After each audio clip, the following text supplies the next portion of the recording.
भारत संस्कृति में पर्यावरण की दृष्टि से और आध्यात्म की दृष्टि से यज्ञों का बहुत महत्व है। यज्ञ यानी देना। प्रकृति से जो हम लोग इतना प्रकृति का शोषण कर रहे हैं, प्रकृति को फिर अपने तरफ से जो दिया जाता है उसे यज्ञ कहा जा सकता है। यज्ञ तो इस यज्ञ एक तपस्या है, यज्ञ एक व्रत है। इस प्रकार यज्ञ के अनेक अर्थ है। उन यज्ञों के कार्य के लिए सामान्य जन के लिए यज्ञ कहते हैं, होम बोलते हैं उसे, अग्निहोत्र कहिए, उसे कहते हैं यज्ञ। उस यज्ञ के बारे में उनका मुख्य देवता है भगवान अग्नि है। तो आज जो मैं बोलूँगा ये जड़ी बूटी है, उसका नाम है खदीर। खदीर जिसे हम लोग कत्था बोलते हैं, जिसका जो सार रहता है उसे कत्था निकाला जाता है और पान पे लगाया जाता है, जिसके अनेक औषधि गुण हैं। उसके साथ साथ इस खदीर का आध्यात्मिक दृष्टि से भी बहुत महत्व है। इसको ब्रह्मा जी के मध्य भाग से इसका उत्पत्ति हुई, ऐसा पुराणों में वर्णन किया जाता है। और ब्रह्मा जी यज्ञ के अधिष्ठान देवता रहते हैं हर जगह। इस प्रकार वातावरण जो पर्यावरण की शुद्धि के लिए यज्ञ और खदीर से बढ़ के और कोई वृक्ष संबंध हमें दिखता नहीं है।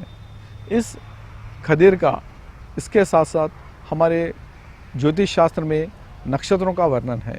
उसमें जो नक्षत्र है, ये खदीर मृगशिरा नक्षत्र का द्रव्य माना जाता है। तो इस प्रकार एक जड़ी बूटी, एक जो वृक्ष है, उसके इतने उपयोग होते हैं कि एक सामान्य मानव ये जड़ी बूटियों के आप्यायता, उनसे प्रेम, उनसे लगन, उसको उस जड़ी को पालने के लिए, उसे नष्ट न करने के लिए बाधित हो जाता है। उसे इतना समाज में हो जाता है कि अरे ये तो देव वृक्ष है, इसे किस तरह मैं नष्ट करूं। तो अपने शास्त्रों में इस प्रकार का वर्णन है।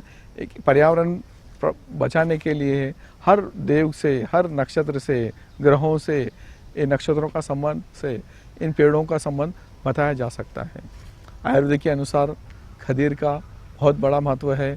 सुश्रुत संहिता जैसे संहिताओं में इसके यहाँ तक कहा है, कुष्ठ हाराणाम श्रेष्ठम। कुष्ठ यानी हर प्रकार की जो चर्म व्याधि है उसमें खदीर का बहुत बड़ा महत्व है।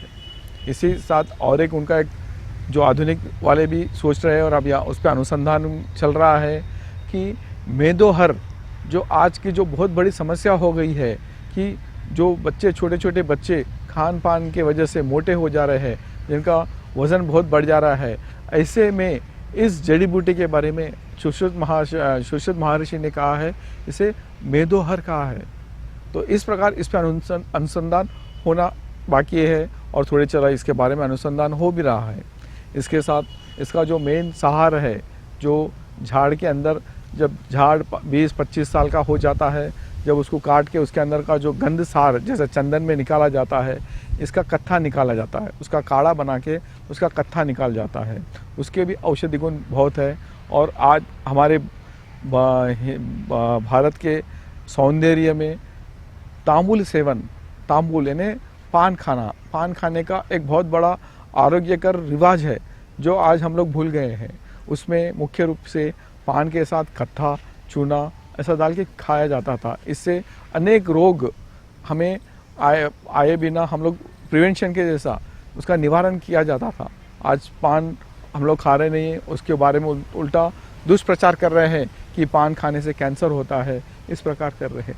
लेकिन जो कैंसर किस वजह से हो रहा है, उसमें जो जर्दा डाल रहे हैं आप, उसमें जो दूसरे जो केमिकल के जो स्वाद के लिए डाल रहे हैं, उस वजह से कैंसर हो रहा है, न कि सिर्फ पान, चूना, कत्था की वजह से नहीं हो रहा है। ये तो मुख्य सौंदर्यवर्धक है, मुख की दुर्गंध नाश करने वाले हैं, कंठ की शुद्धि करने वाले हैं, आरोग्य के लिए और आरोग्य बढ़ाने वाले हैं। इस प्रकार पान में जो कत्था इस्तेमाल करता है, इस झाड़ का जो सार रहता उससे तैयार किया जाता है। उसी का आयुर्वेदिक में एक वटी बनाई जाती है, खदीरादि वटी, जो एक छोटी गोली रहती है। उसका उपयोग मुख्य रूप से हर कंठ रोगों में, जैसे आज टॉन्सिलाइटिस बोलते हैं, लैरिंजाइटिस कहते हैं, गले का दर्द, उसमें खा लिया आपको खांसी, जिसमें आपको वो कफ बहुत निकलता है, ऐसे में इसका मुख में रख के चूसने से कंठ के रोग पूरे ख़त्म हो जाते हैं। इस प्रकार एक खदीर का कुष्ठ रोगों में, गले के रोगों में, कंठ रोगों में इसका बहुत इस्तेमाल किया जाता है।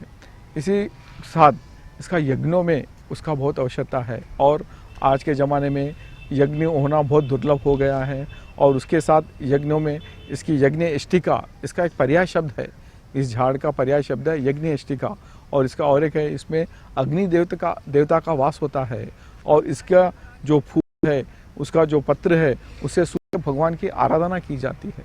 तो इस प्रकार आप देखिए एक वृक्ष का देवों से, आरोग्य से, आध्यात्म से, पर्यावरण से किस प्रकार अपने पास जोड़ दिया गया है।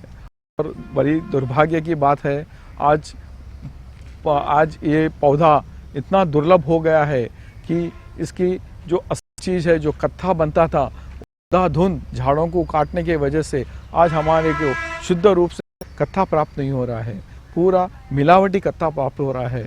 उससे हमारे आरोग्य में, हमारे स्वास्थ्य में बहुत फर्क आ रहा है। इसलिए आज भी जो जंगली स्थान है, जहाँ पे पानी का किल्लत है, पानी जहाँ बारिश नहीं होता है, ऐसे जगह पे ये पौधों को आप डालने से ये पौधा बहुत दृढ़ रहता है। ये 50 डिग्री 60 डिग्री भी टेम्परेचर होने से वो बर्दाश्त कर सकता है। सरकार का मान्य है कि ऐसे जो मरुभूमि है, जहाँ पे कोई पेड़ पौधा नहीं आता है, में ये खदीर का झाड़ है, शमी का झाड़ है, ऐसे झाड़ पेड़ पौधे लगाने से हमें आरोग्य भी अच्छा होगा, प्रकृति का संतुलन बनेगा, आयुर्वेदिक के लिए जड़ी बूटियों का होगा। उस प्रकार हम लोग पर्यावरण को भी करेंगे और बचाएंगे और आरोग्य को भी करेंगे।